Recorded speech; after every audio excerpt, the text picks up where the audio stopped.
All right. According to my notes, we last left off talking about attitudes and society.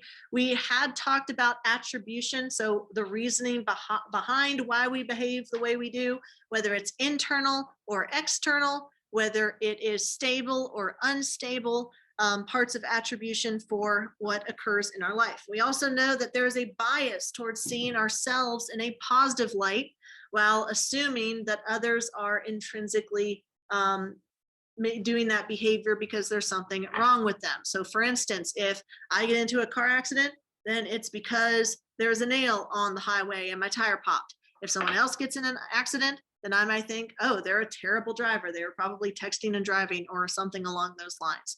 Okay, so that's self-serving bias.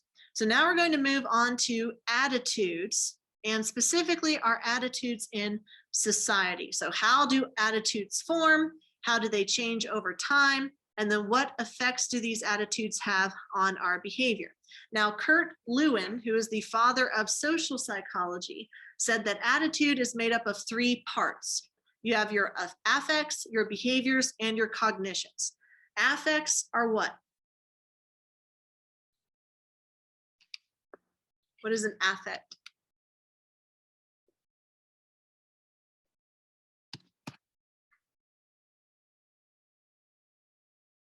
Throwing back to Unit 7, y'all, and Unit 8.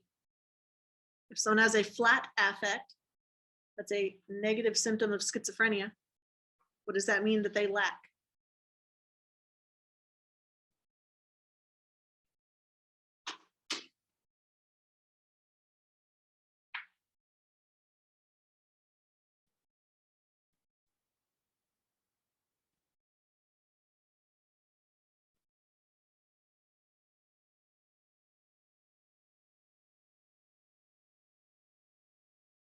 Is that dry erase or Sharpie? Emotion. Okay, exactly right. An affect is emotion. Thank you, Eli.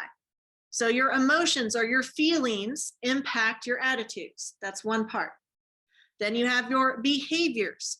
How you behave affects your attitudes. Then you have your cognitions. What you think about a situation or an environment affects your attitude about that environment. There was a study called the LaPierre study that showed that there was a very weak link between attitudes and behaviors. So even though we may have an attitude about something, that doesn't necessarily dictate our behavior. So like, let's say that we have an attitude towards fast food.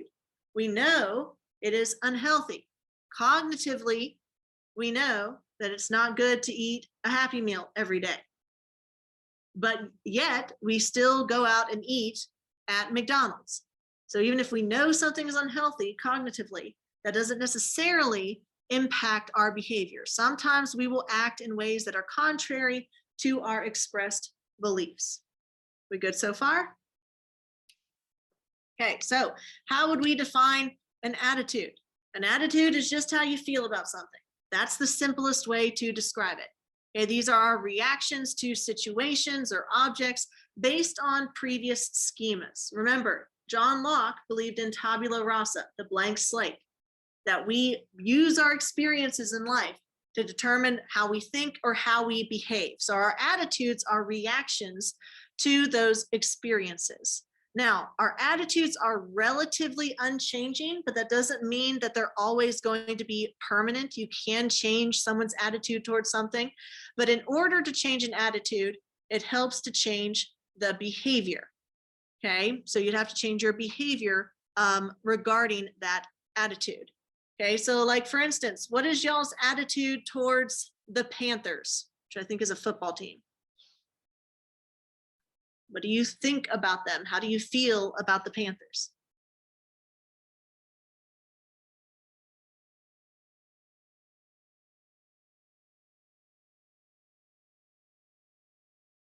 Any feelings? None whatsoever. Just like, sports ball. Okay, well, what if your significant other was a big fan of the Panthers and you went on dates with them to the stadium or something like that? Your behavior changed. Your behavior of attending football games with a significant other increased. Will that have an impact on your attitude? Yeah, you're probably going to view the Panthers in a more positive light. That makes sense so far? All right. We can also see attitudes form through learning, through classical conditioning and operant conditioning. Okay, so classical conditioning with attitudes can include attitudes involving race or gender or propaganda. Okay, so you can be classically conditioned to hate other people, okay, if that's been reinforced through your experiences. So here we see war propaganda. We have the Jewish population depicted as a rodent, dehumanization. We know that if we dehumanize a people, then we're more likely to be able to persecute them. We also see this depiction as a rodent relating back to Hitler's perception that the Aryan culture was being polluted by this particular population. And then we see the Nazi symbol of the swastika involved in that as well. So this is anti-Semitic propaganda. If you see this all of your life, or you see it featured prominently in areas, then that is likely to condition you to have a certain attitude towards this particular population. Okay, in addition to learning it through conditioning, you can also learn through modeling. Okay, so for an example, high school students chanting "Build a Wall" to Hispanic basketball opponents. Okay, if you see that portrayed in the news, okay, of people at rallies chanting that at people, okay, then it's more likely to be carried out by younger generations. What you see is what you do. That's the representation. Does that make sense so far? All right, you also have the mere exposure effect. The more you're around an experience or an object, the more likely you will grow to enjoy that stimulus. This also works for attraction. So in terms of dating, okay, just being around the person for an extended period of time repeatedly can lead to the mere exposure effect. Okay, so an example, are there any songs that you hated at first, but after listening to it over and over on the radio, you ended up liking? Okay, so that could be playing a role in it. Like if it's catchy, you may have thought, oh, this is really dumb. Like there's this one song that's like, I just turned 16 and I got my driver's license, like we always said. And I'm just like, I don't like this song. But I'm sure if I heard it enough times, that eventually I'd be like, okay, this slaps. Have any of you had a crush on somebody who's in several of your class periods? Or have you ever become friends with somebody 1 year because they're in like 6 out of 7 classes? Yeah, but then the next year, maybe you only have 1 class with them. And so you don't have that mere exposure effect. So the friendship starts fading or the crush starts fading. Okay, so like this meme, as a psych major, my idea of a pickup line is, was the mere exposure effect kicked in yet? Or do I need to walk by again? In terms of changing your attitude towards something, there are 2 main ways that you can do this. This was studied by Richard Petty and John Cacioppo. You have the central route to persuasion and the peripheral route to persuasion. This first route is the most effective. This is elaboration. This is careful examination of the message and using logic or reason to come to a conclusion. Okay, so if you have a group of people who are motivated to think about this decision, to think about this topic, then this route of decision is the best model.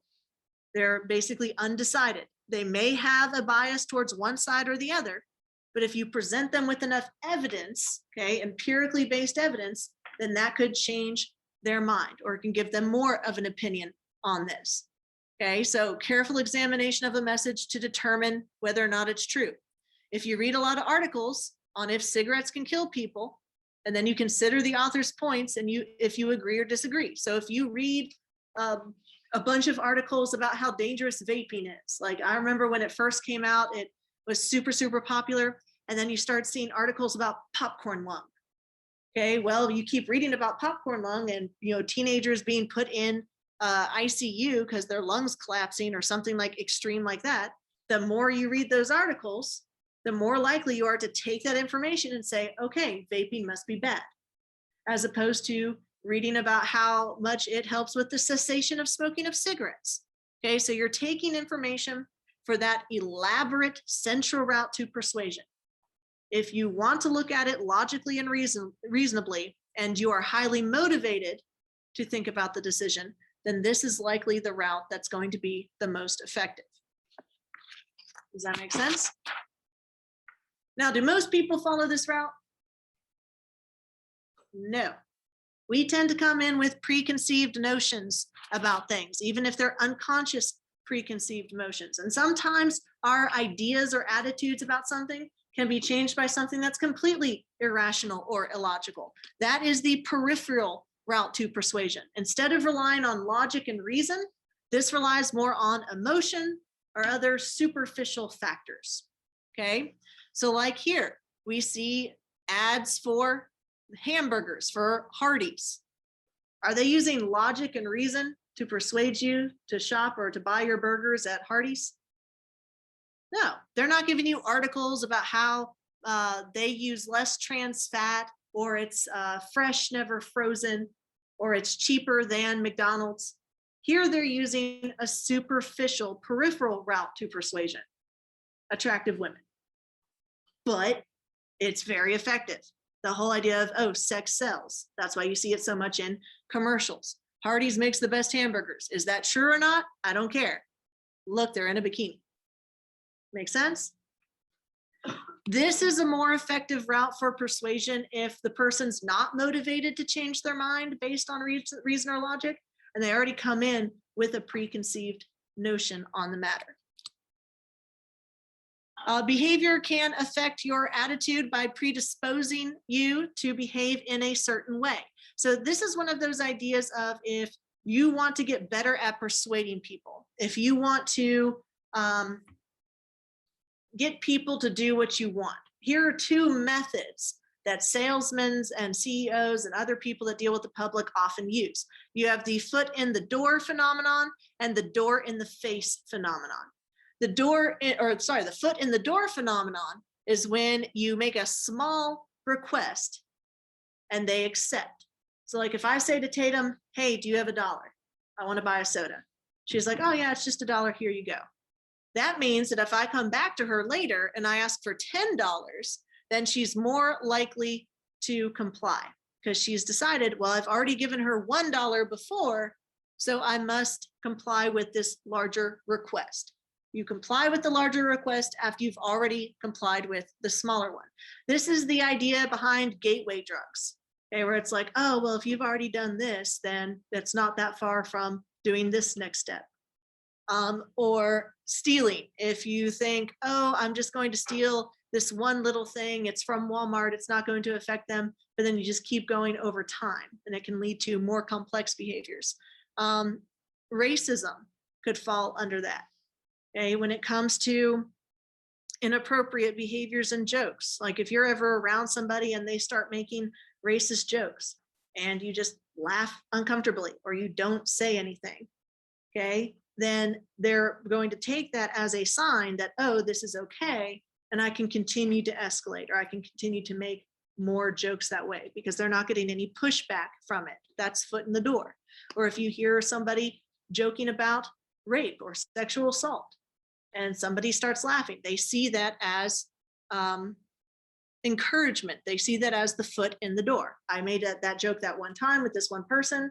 That means I can keep making that joke, or I can keep exhibiting that behavior without consequence. Does that make sense so far?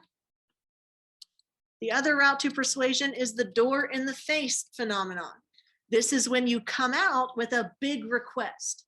So let's say I asked Tatum, hey, I need to borrow $100.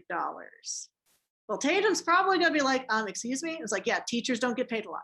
She's like, I can't give you $100, Miss McNeely. I'm like, okay, fine. But okay, I forgot my lunch. Can I borrow $2 to get a lunch from the cafeteria? Well, $200 is a lot less than $100. I don't know if you knew that. Okay, so even though she denies my first request for $100, since I follow up with a much lower request, she's more likely to comply with that.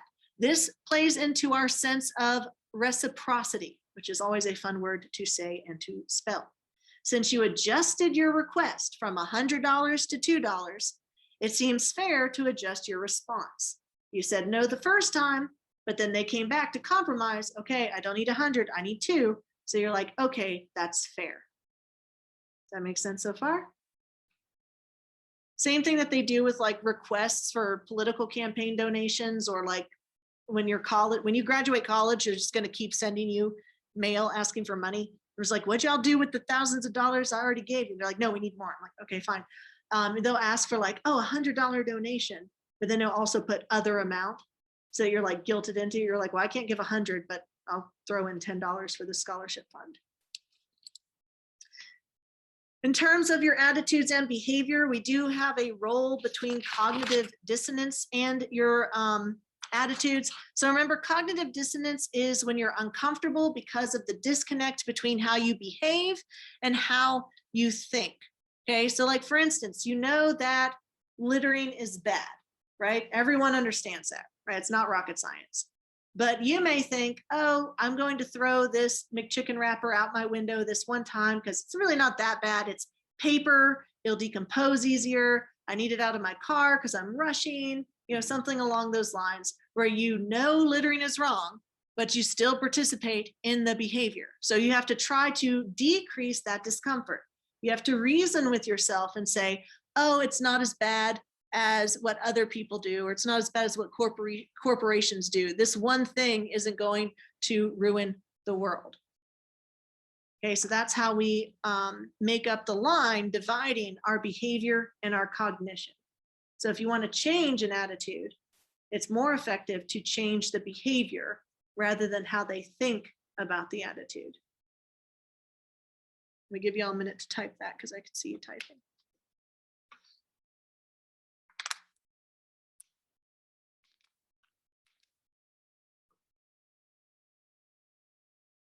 Does anyone need this slide? All right. Now, y'all may remember that in the example that I gave y'all for the Unit 9 project, it was a song, This Is America by Childish Gambino. So we talked about discrimination and prejudice and race in the example of that project.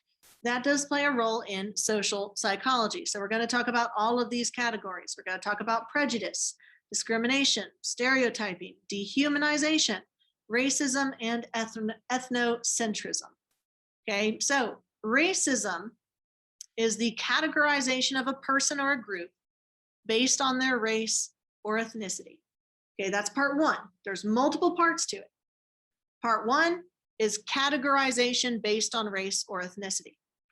Part two is the systemic mistreatment of people in the targeted group. Let me say that again. The systemic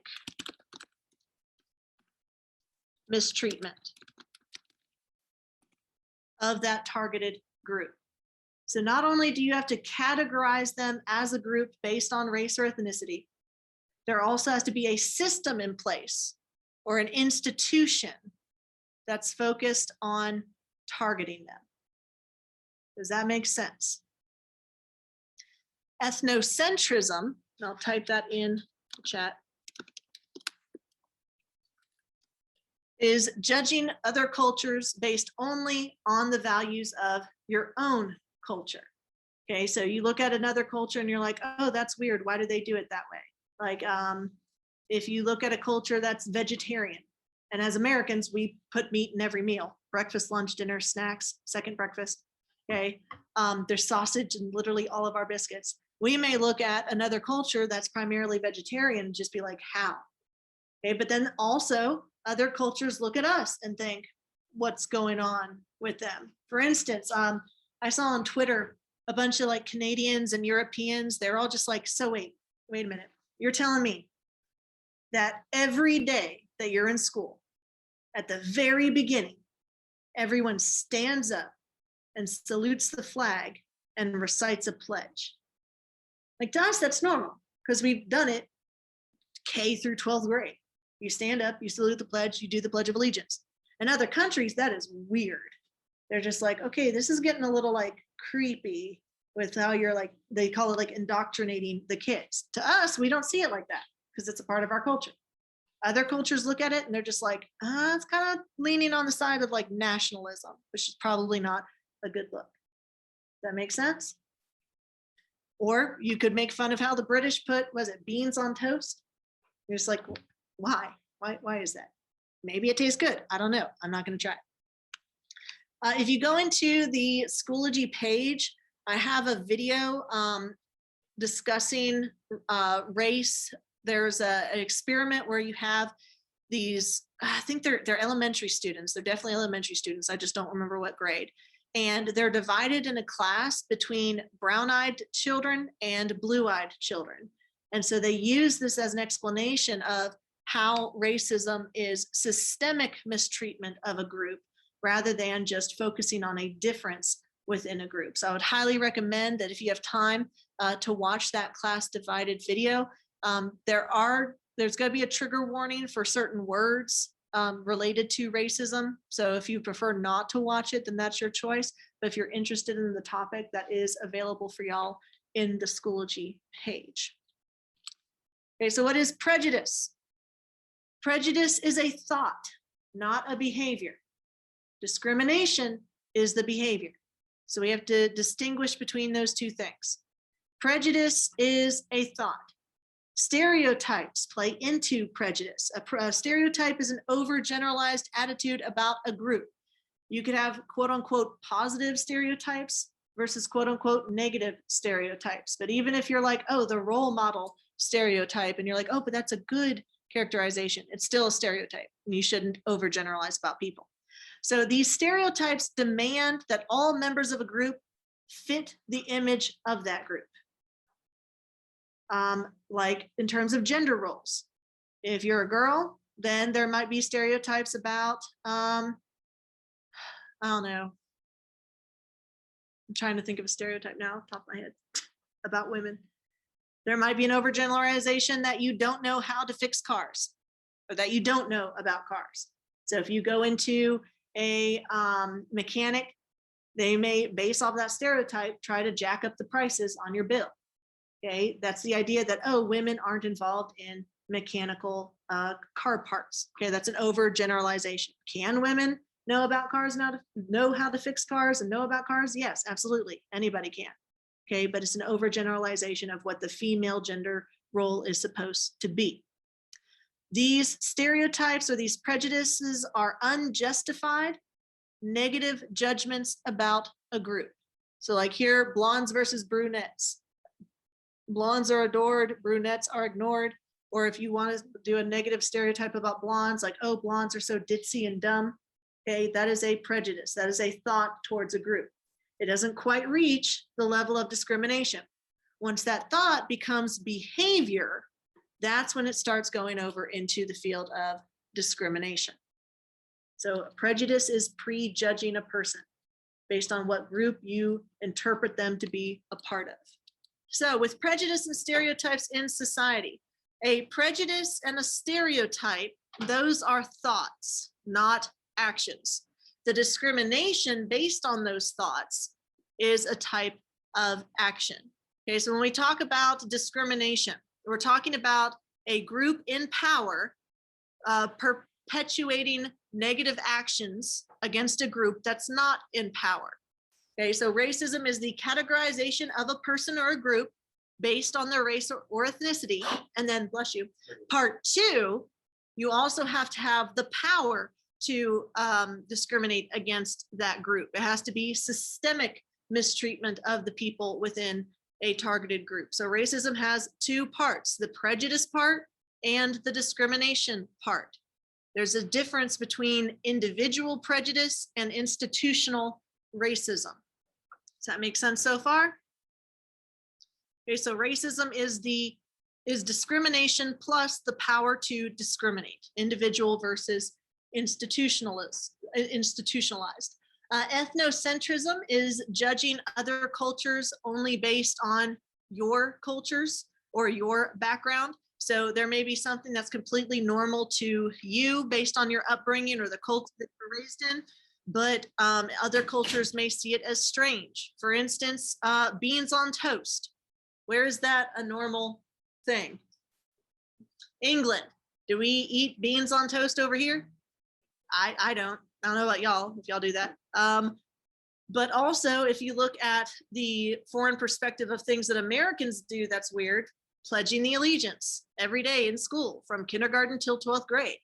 Like I've seen on Twitter, these threads where they're like, what do people in the United States do that's really weird to y'all? And they're like, go bankrupt because they don't have healthcare, pledge allegiance to a flag every single morning with all the children standing and saluting it. Like to us, that's normal. Okay, to other cultures, that's not normal. That's something that's odd, right? So that's ethnocentrism. If you're going to only base your interpretation of another culture based on what you consider to fall within your culture's parameters of what's acceptable or unacceptable. Does that make sense so far?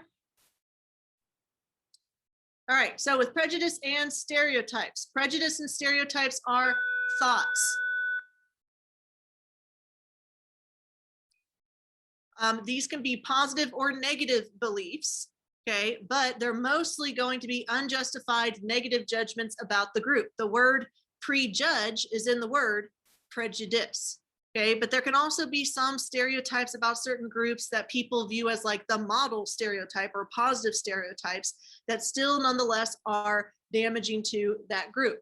So these overgeneralized attitudes create a box that they try to fit members of that category into. They believe that they should behave in the manner that has been stereotyped or the manner that has been categorized within that. Okay, so stereotypes are internal. They are in your head, but then they can lead to discrimination, which is a type of behavior towards others. Does that make sense so far? All right. So with the roots of prejudice, how do we get this? Well, you can get it from categorization, schemas, us versus them. In terms of developing schemas, that's something that humans do naturally. You do accommodation or assimilation. So when you're growing up, you may see a puppy and you think, oh, 4 legs for a tail, that's a puppy. Then you see a cat and you say, oh, also puppy. And it's like, no, that's not a puppy, that's a cat. So you have to create a new category or a new group. Okay, so sometimes we will apply that to individuals as well. Also, representation in media matters. You can't be what you can't see. Okay, so if you don't have enough representation for a particular group, gender, age, bless you, orientation, race, then you can have the emphasis of certain stereotypes being portrayed. Okay, there's like this big movement in African-American literature and movies to move away from, you know, just the focus on slavery and look at representation outside of that genocide of the African people. Okay, there's something outside of all of that. The scapegoating phenomenon. The scapegoating phenomenon is when a group in power has problems and they blame another group that's not in power for those problems. Now, the term scapegoat comes from the Old Testament, where prior to, you know, the New Testament and the New Covenant, where the death of Jesus in Christianity was supposed to make up for the forgiveness of sins. Before that, it was often common to sacrifice animals like goats or horses or cows. And so the goat became the scapegoat that held all of the sins that they would then be forgiven for back in the Jewish tradition. This is going to be applied to populations. So for instance, in history, the bubonic plague, it affected Europe very, very negatively. It affected people in power in Europe negatively. Now, what religion were Europeans prior to 1492, mostly? They were Catholic, okay? They were super Catholic. They were the group in power in Europe during that time, and even moving up until the 1500s. So as the bubonic plague began to spread, they didn't know about germ theory. They didn't know like, oh, you should probably bathe more than once a year to keep from getting sick. They believed that disease or pestilence was a punishment from God. Okay, when the church couldn't help them, they had to turn to other reasons for why the bubonic plague was spreading. Well, who did the Catholics blame for the spread of the bubonic plague? No, it was the Jews. Oh. Okay, so they persecuted the Jewish population because the Jewish population had much lower counts of bubonic plague because they were much more hygienic. Okay, they focused more on actual, bathing and washing and being hygienic. And so the Jewish population got blamed for the bubonic plague. It was rumored that the Jews must have gone to the wells and poisoned the wells in order to attack the Christians. And so you see pogroms and other acts of discrimination against the Jewish population. They became the scapegoat for Europe's problems. This is going to happen again after World War I. Okay, World War I drastically devastated Germany. The Treaty of Versailles meant that they had to pay billions of dollars in reparations, and Hitler rose to power off of blaming who? The Jewish population. Okay, he blamed the Jews for somehow having control over the world market and backstabbing Germany, that they were somehow undermining the country as a whole. And so he used that stereotyping, prejudice, and discrimination in order to rise to power, which is why we equivalate Hitler with the Holocaust, is because he uses that racial discrimination in order to rise to power. Does that make sense so far? Okay, now it's important to note, scapegoating is when the people in power blame a less powerful group, not the other way around, because the less powerful group doesn't have the power to discriminate. Okay, could the Jewish population discriminate against the Germans? No. Could the Jewish population discriminate against the Catholics? No, that would be individual prejudice, not institutionalized discrimination.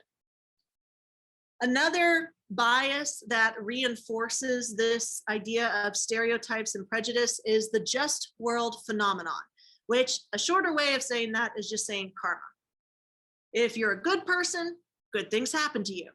If you're a bad person, then bad things happen to you in a perfect world, right? Now, is that how the world actually works? Absolutely not. Okay, absolutely not. But if you're in a position of power and you believe that you deserve that power, or you've earned that position or that wealth, then you're more likely to ascribe to the just world phenomenon. Okay, I'm where I'm supposed to be because of internal stable attributes. I am a good person, thus I deserve this.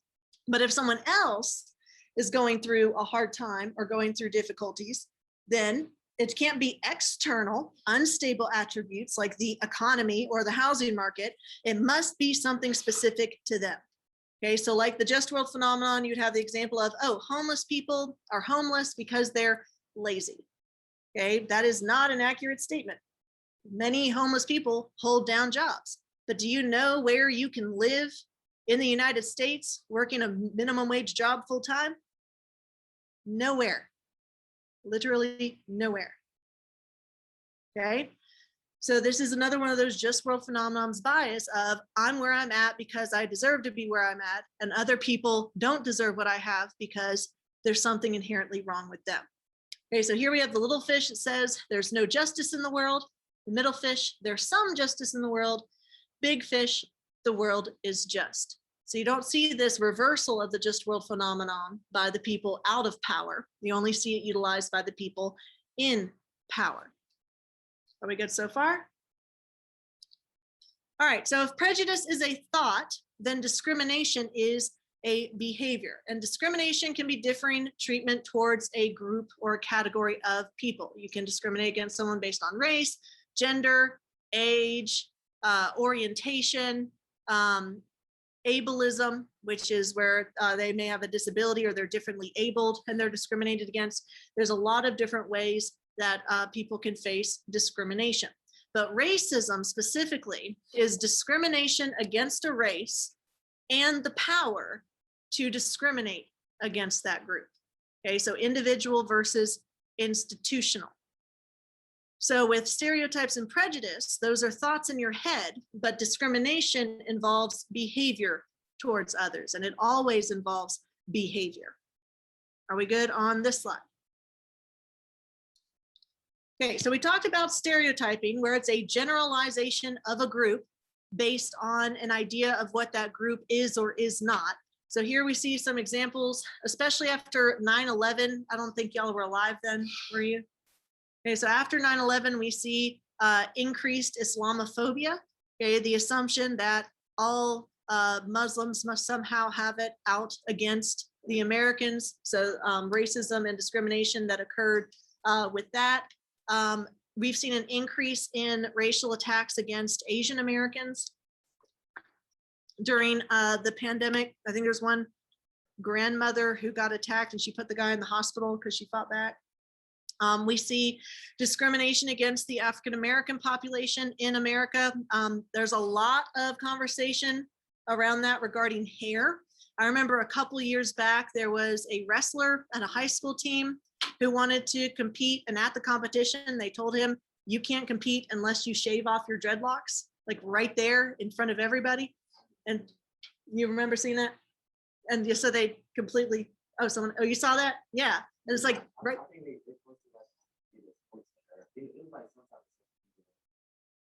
Yeah, and it's like right there, and he's just like, well, I want to be here for my team. I don't want my team to. And it's like, no one should have to cut your hair. Or most recently, I think it was last week, there was this little second grader, 8 or 9 years old, I believe. She went to school, and on the school bus, a kid cut off her hair. And then her parents take her to the salon to get her hair fixed, right? She gets to pick out her style and everything. Well, then she goes back to school, and a teacher and a librarian cut her hair to fix it without asking any permission from the parents. They're just like, we're just going to cut this child's hair. And it's like, maybe don't touch other people. That would be pretty chill. Okay. So all of those can relate to stereotyping. It doesn't always have to be necessarily related to race. It could be related to age. It could be related to gender. But within stereotyping, you also have the risk of stereotype threat. So the person who's being stereotyped, stereotype threat is a situation in which the people that people feel at risk of performing up to that stereotype. So like, let's say I was born a blonde, so I'm a blonde woman typically. I might be afraid that if I answer a question wrong in math class, that I'm fulfilling a stereotype of being ditzy and dumb as a blonde woman. Okay, because what two stereotypes are involved in that situation? As a blonde, I'm supposed to be dumb. And as a woman, I'm supposed to be bad at math or STEM fields. Okay, so that could be a stereotype threat. So maybe in reaction to that, because I don't want to fulfill the expectation that I'm supposed to perform, I might try to go the opposite direction. I might join the robotics team. I might start studying math more often. I might dye my hair to get away from that stereotype.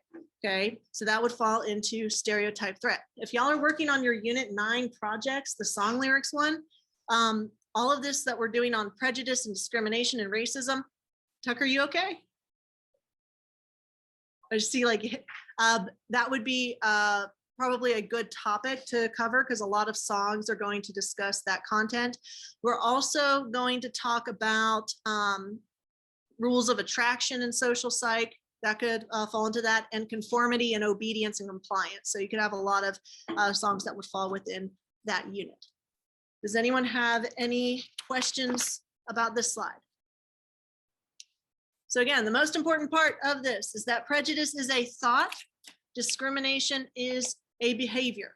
For it to be an ism, to be discrimination, you have to have power over the group that is being discriminated against as a social institution. When it comes to explaining the behavior involved in this, you can have some different influencing factors. You have the motivational perspective, the cognitive perspective, and the behavioral perspective. So how do people learn to be prejudiced or racist or ageist or misogynist, all of those things? So motivational factors, the belief that stereotypes are the result of an underlying reason. So why do we hurt others? To protect ourselves. Jackie and her friends ridicule a classmate in order to increase their self-esteem. Okay, so how a person acts towards you isn't really how they feel about you. It's more so about how they feel about themselves. So taking somebody else down to elevate themselves. We good so far? In terms of the cognitive approach, the use of heuristics to form an impression about a group. What is a heuristic? A logical shortcut. It is the opposite of algorithm. Exactly right. So an algorithm takes a longer time, but it's almost always accurate. A heuristic is a shortcut. It's a rule of thumb, but that means that it is more prone to errors. So if I'm looking for a place to eat, I could do an algorithm where I sit down, go on the Yelp reviews, make a ranking system, see how many reviews are say what, blah, blah, blah, blah, blah. Or I could just drive around and see who has the busiest parking lot, who seems to have the most customers. Okay, and that could be my shortcut for, hey, they probably have good food. Now, could I be wrong? Yeah, it's a heuristic, it's a shortcut. This is often used in prejudice and stereotyping. So for example, Hank's brother wears glasses and reads. Therefore, Hank thinks that all people who wear glasses like to read. That is a heuristic. It could be that they just have bad eyesight. Maybe they hate reading. Then the behavioral model. This is one of the most common sense ones that we think of when it comes to prejudice and stereotyping. A person models behaviors that they see. Who are you going to model most as a child? Your parents, okay? So you see what your parents do and you're going to respond in kind. So Max's parents speak negatively about a people of a different race. One day at school, Max calls such students bad names. Where did they learn it from? They learned it at home, or at least that's our general assumption of where they learned it. I remember when I was a detention officer, there was this one kid who decided to say the N-word and he got slapped. He actually, like, he was sitting down and the guy slapped him across the face and he caught air. Like it was almost like slow motion. So yeah, it was pretty interesting, I guess is the word for it. But then when his parents were being told, hey, he's in isolation on lockdown because this is what he did, they were just like, oh my gosh, I don't know where he could have learned that because we never use that kind of language. Because the automatic assumption is the way the kid behaves is the way the parents behave. So that's where they must have gotten that influence. Now, is that always necessarily true? No, it could also be peer groups that could be that influence, as we're going to see with conformity, compliance, and obedience within a community. Are we good so far? All right. So dehumanization. This is a key part to racism and discrimination and atrocities in general. It's what it sounds like. Dehumanization is when you treat a group as if it is not human. Because of this, we find it easier to ignore the cognitive dissonance that occurs when we hurt somebody else. As just regular empathetic people, we might tell ourselves, yeah, there's no way I would say this thing or I would do this thing to another person because we see them as people. But if we're conditioned to dehumanize a certain group, then it's much more likely that our empathy will decrease and our risk for discrimination will increase. Okay, how did this occur with Hitler and the Jewish population? How did he dehumanize them?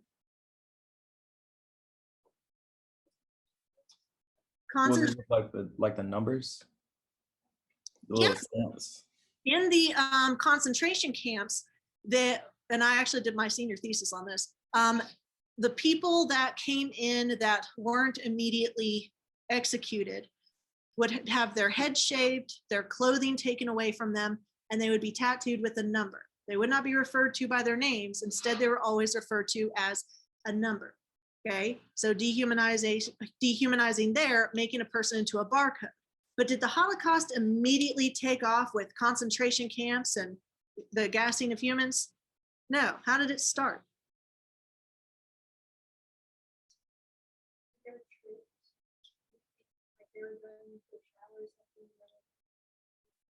No, how did Hitler dehumanize the Jewish population? Not just how did he get compliance, but yeah, he started separating them from the rest of society. And what did he tell the rest of society about the Jews? Yeah, that they were undermining German purity. They were the reasons that the Germans had lost World War I because they had betrayed them. He called them roaches. He called them rats. He called them a disease, a plague, okay, referring to them as non-human. Okay, all of that contributed towards the dehumanization of the Jewish population, the Roma population, the disabled population, the homosexual population within Germany, treating them as if they were a burden to society and that they were somehow at fault for the majority group's problems. Does that make sense so far? All right, so how did we study this? How did we conduct a naturalistic observation of this phenomenon with dehumanization? Well, y'all may remember Albert Bandura.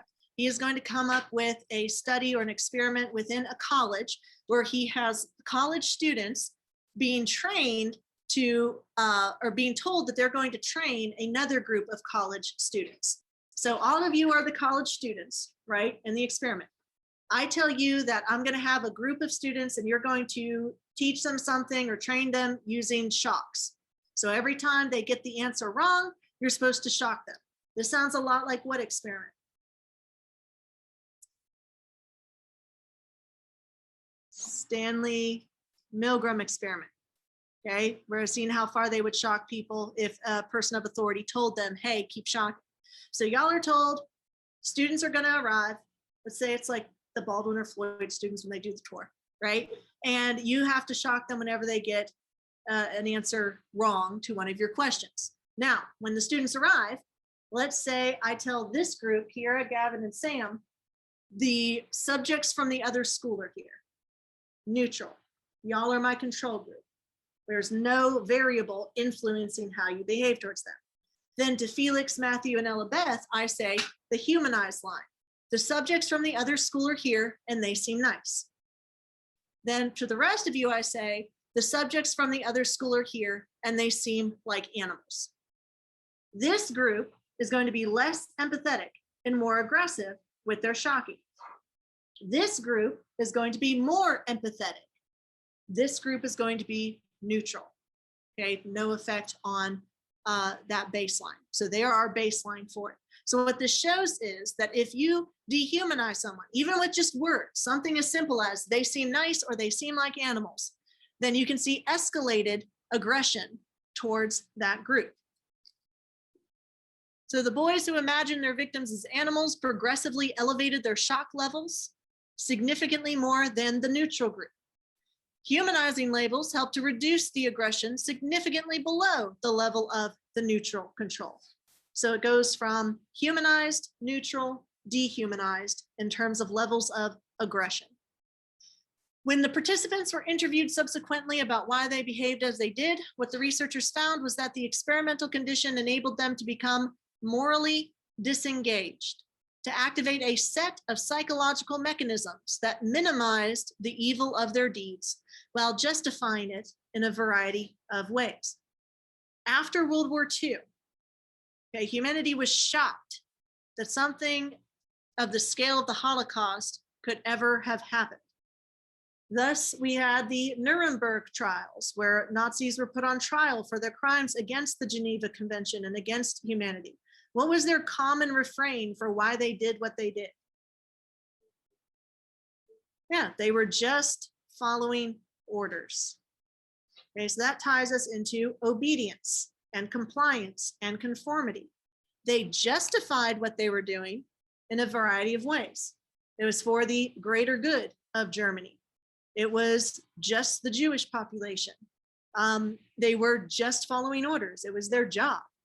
Okay, and they used that to get rid of the cognitive dissonance that would occur from them committing atrocities against other humans. That makes sense so far? Yes, baby, you may. We also have a study on prejudice known as the Robbers-Cade study. This is going to artificially create prejudice between two groups, and then it's going to de-escalate the prejudice against those two groups. So see if we can apply this to day-to-day life. So in this experiment, you have two groups of boys. They're all 11 years old. They're all middle class. They're all white. Are there any differences between these groups? No, they are the same, and yet they're kept separate. They don't know about each other. You have group A and group B. They're both at a camp, and for about a week, they just do camp stuff, build fires, go fishing, all of that stuff. After that first week, they discover that the other group exists. Okay, so what the experimenters are going to do is they're going to put them into a competition. They're going to say, hey, look, group A and group B, we're going to have a camp Olympics. Y'all are going to be playing against each other. As those games started taking place and they had that spirit of competitiveness against each other, the confrontations steadily escalated. They became more and more antagonistic, stealing stuff, setting fires, food fights. So this mutual prejudice had been artificially created. Okay, there was no external factors like racism, ageism, ableism, because they were all the same age, they were all from the same socioeconomic background, and they're all the same race. They had no reason to dislike each other, except for the fact that they were competing in this tournament at camp. So now that this artificial mutual prejudice has been created, the people conducting the study wanted to see if they could alleviate it. And it turns out they could. The experimenters then created situations that would be mutually beneficial to both groups, but only be accomplishable if the groups worked together. So they had to work together through cooperative efforts. These are called superordinate goals, shared goals that override differences among people and require their cooperation. So it benefits both groups as long as both groups work together. That can overcome this prejudice. So these prejudices were largely eliminated. Are there any examples for how this could be applied to today's world or history in general? Could it be like the coronavirus kind of? Because like if one person doesn't put a mask on, everybody could die for real. So I mean, like, you know. That's a good example when we talk about conformity. Okay. The example I was thinking of was unions. Okay, early on in the Gilded Age, monopolies, y'all remember J.P. Morgan, Rockefeller, Carnegie, factory owners owned the means of production. Workers wanted more rights. Workers started unionizing for more rights. How did the factory owners break up those unions? Not only did they use violence, but they also used prejudice. If you're an African-American worker in the factory or a white worker in the factory, you're still being taken advantage of by the factory owners. You have more in common than you have in contrast. So at first, unions didn't discriminate based on race. They didn't separate between the white unions and the black unions. They were all together until the factory owners and the corporate owners of those factories started to break up those groups, make them less cohesive by playing in this created prejudice. Okay, so separating the house so that it crumbles. Does that make sense? Some of you are like, we learned that back in APUSH. All right, so now we're moving into conformity, compliance, and obedience. With the pack mentality, that's pretty self-explanatory. What is the pack mentality? What does that sound like?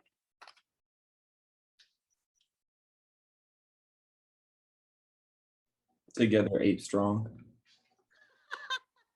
Yes, so you have a group, and that grouping can change behavior because it can change interpretations of the behavior. How many of you have ever heard of mob rule? Okay, so with mobs, the individuals become de-individualized. De-individualized. People are going to behave in ways that they otherwise wouldn't on their own. That's because as you become a part of a group, you start losing your self-identity. You become meshed in with the group. So you're more likely to act out violently or aggressively according to whatever direction the mob is moving in. Okay, so that's where that pack mentality comes from. You stay with the pack and you conform to the pack, and you lose yourself and your individuality in the process. Okay, and to some extent, we are going to go along with this, like with the chameleon effect. Y'all know that chameleons can change colors to match their backgrounds. The chameleon effect in social psychology is when we tend to mimic other people's behaviors. Now, are we doing this on purpose? No, we do it unconsciously. You may find that you're sitting with somebody at lunch and they cross their arms, so you cross your arms, or they put their head on their hand, and so you do the same. You start mimicking the behaviors of others, kind of like in the classroom. I feed off of y'all's energy. So like 5th period, I was like, come on guys. I asked like, who did Hitler blame? There's dead silence. And I was like, y'all, who did Hitler blame for World War I? Okay, so I was not able to pull off that much energy. Okay, so with y'all, I'm able to mimic more of that energy and get us through this. So that's an unconscious tendency that occurs. There's also people who do it unconscious or do it consciously in order to build rapport with others and thus make those people more susceptible to their suggestions. Susceptibility is when you're more likely to follow someone's suggestions. Now, this curriculum doesn't cover hypnosis anymore, but back when I used to teach it, basically how hypnosis worked was if you believe hypnosis is real, then you can be hypnotized. If you don't believe hypnosis is real, then you can't be hypnotized.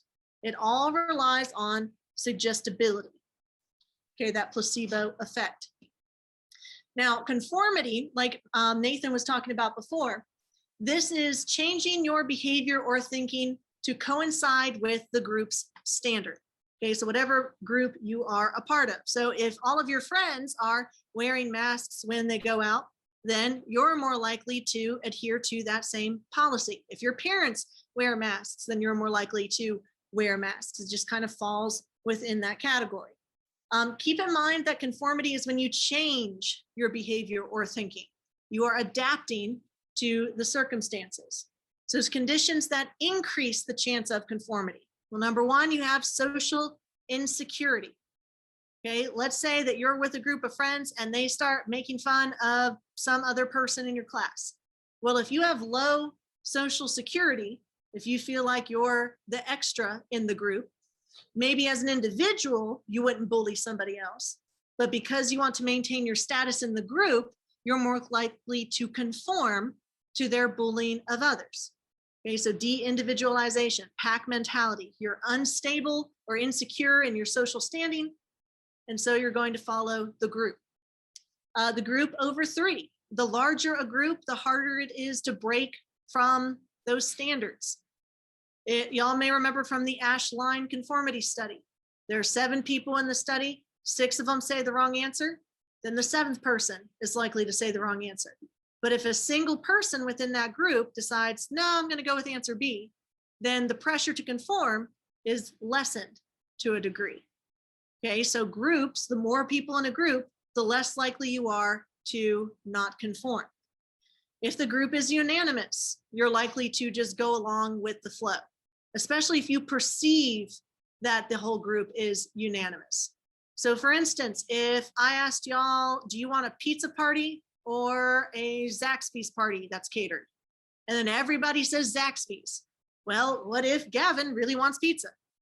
Well, if the rest of the group says no Zaxby's, then Gavin's probably not going to speak up and say, hey, I want pizza, because he knows the numbers are against him and he doesn't want to stand out.